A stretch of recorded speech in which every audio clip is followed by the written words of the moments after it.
but he must be punished.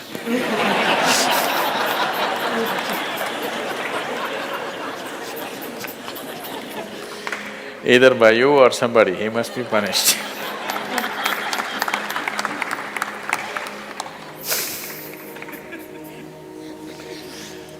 Oh, what kind of punishment do you normally give to people? Already enough punishment has been given, isn't it?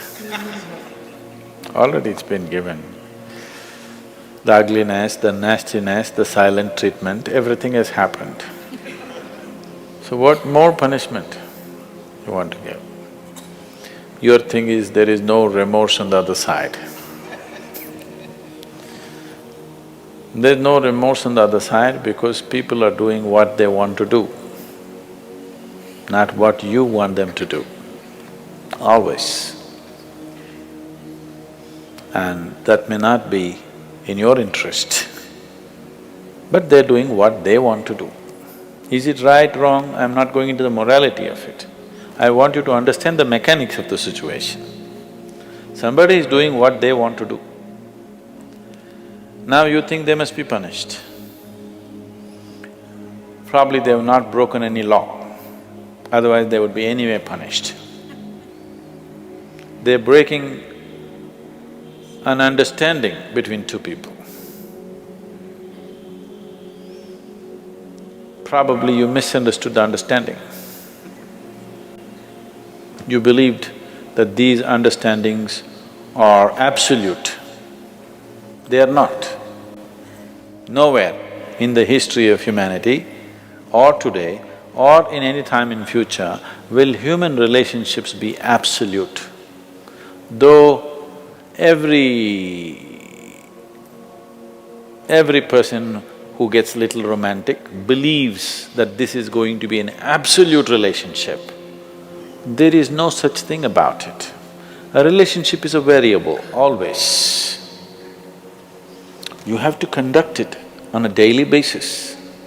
One day if you don't conduct it properly, it may go somewhere. Yes or no? No, please look at it as it is. You have to conduct it right. So, no, I'm doing my best. Obviously somebody feels your best is not good enough for them.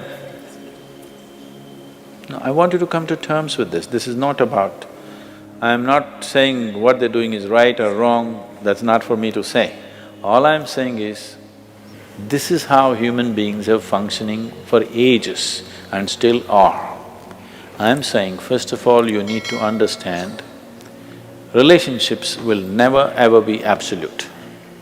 There will be variables that it's juggling that you have to do. If you're juggling with fireballs, sometimes it'll spill out. Takes lot of skill and attention. Yes or no?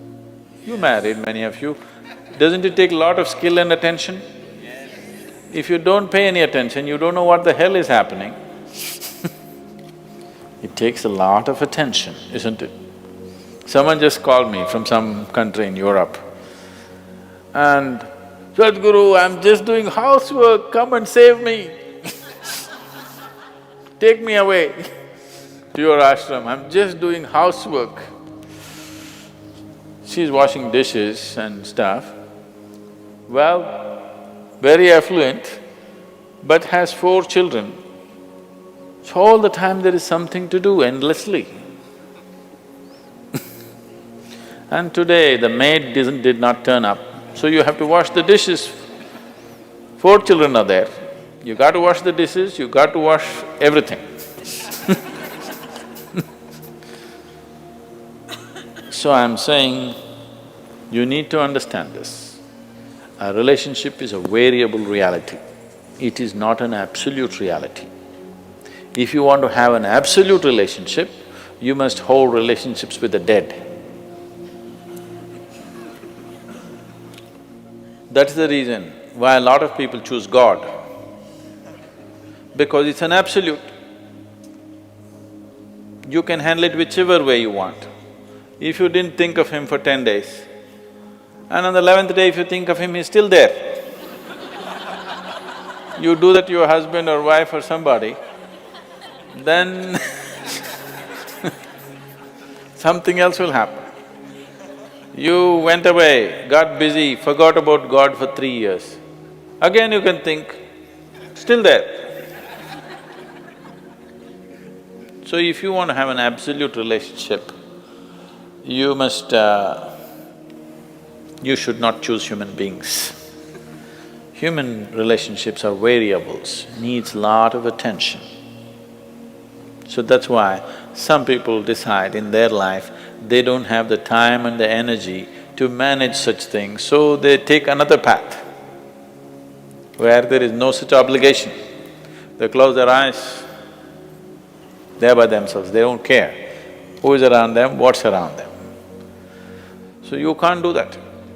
I think it's best, in trying to punish somebody, you will only end up punishing yourself. They're doing what they want to do. It's best that you see what is it that you really want with your life. You don't have to react to them and do something stupid like them. You just have to sit down and look at this. When your illusions are broken, you're disillusioned right now, it's a very good thing. If your illusions are broken, that means life is bringing you closer to reality, isn't it? So this is an opportunity for you to sit down and see, what is the nature of my life? Why is it? See, this piece of life is a complete piece of life, isn't it so? Is it half a life? Are you a half a life or a full life? Full life. Why is it that it feels so incomplete that it needs another person to fill this life? Why is it? It's time to look at it, isn't it? If this is a full life, this is complete by itself. But right now, you made it in such a way that this cannot exist with that one and that one, without that one and that one and that one.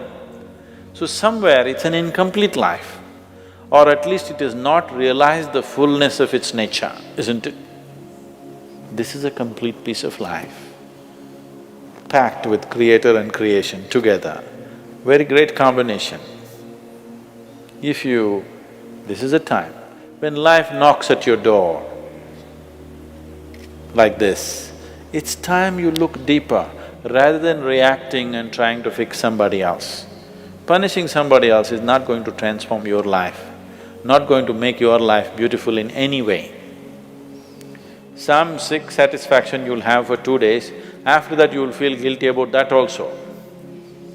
Yes, initially when this emotion is hot, it gives you satisfaction. After some time when you look back, you'll feel ashamed of yourself. So don't go that way. This is an opportunity. Somebody is opening up a spiritual dimension for you, really. Somebody is making you realize how fragile all these things are. They can cheat you, they can run away, they can divorce you, or they can fall dead, isn't it? If they fall dead, you wouldn't think that he cheated me. Would you think? No. But whichever way you denied, isn't it? The important thing is you denied something. How he did it is not the problem. He denied you something either by death or divorce or cheating or whatever you call it. But essentially you got denied. You can be denied only because you are in a certain illusory state of believing that this is half a life and it needs another half from somewhere. No, this is a complete life. If you blossom as a complete life, you will see relationships will be of a completely different nature. It will be more of coming together and sharing, not of extracting. It has to transform. If it has to transform, you have to transform. This is a great opportunity somebody has given you. Stop using this word, somebody cheated me. Just say somebody is pushing you towards ultimate reality from an illusory state. We must thank that person. We must be grateful. Instead of keeping you in an illusion, instead of keeping you in your life for a whole lifetime, so soon they're making you realize this. Otherwise you will know this at the time of your death. Yes. You'll know at the time of your death, when you're dying, I'm scared, why don't you come with me? You'll say, no. So at that last moment, instead of knowing, it's better to know now. The true nature of human connections is that they are complex, variable, and require constant effort and attention. We often have an illusion that we are incomplete without a relationship or connection to another person. However, the reality is that each individual is already a complete life on their own. The need for relationships and connections arises from this false belief that we are half alive that cannot be whole without another. In truth, we are all already whole and complete within ourselves. Relationships and connections are not fixed or absolute, but rather fluid and ever changing. To find true fulfillment, the focus should be on realizing your own inherent wholeness and oneness rather than seeking completion through external relationships. When we can embrace the paradox that we are both individual and interconnected, we can cultivate a deep sense of self-sufficiency and inner peace. This does not mean serving all human connections. Relationships can still be meaningful and enriching, but the foundation should be an understanding that we all already complete, not depend on others to make us whole. With this perspective, we can engage in relationships with presence, authenticity, and a sense of abundance rather than neediness or attachment. The path to this realization is one of self-inquiry, mindfulness, and willingness to sit with the complexities of the human experience.